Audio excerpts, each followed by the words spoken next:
Right, hello again, Vincent Povey at RAF Blakehill farm.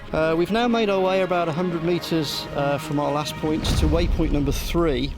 We are looking out across the meadow again to our extreme left.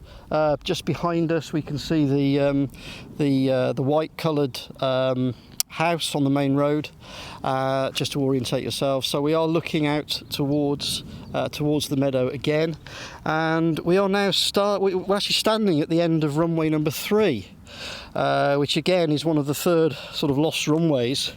This runs northeast across the site and is again 1,410 yards long. It was an ancillary runway, the main runway being to the south of the site. Most of the concrete that was here is now under the M4.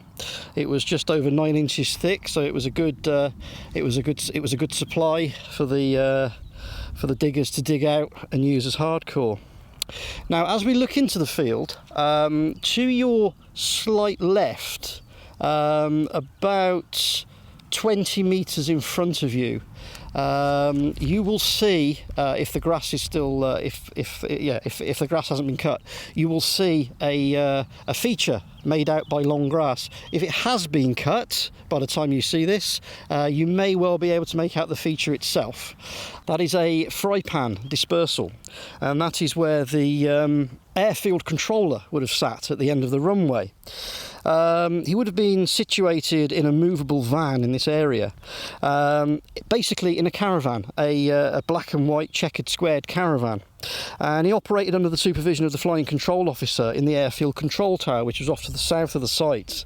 He had telephone contact to the control tower and would communicate to the aircraft by using an Air Ministry Aldis lamp and a Very flare pistol.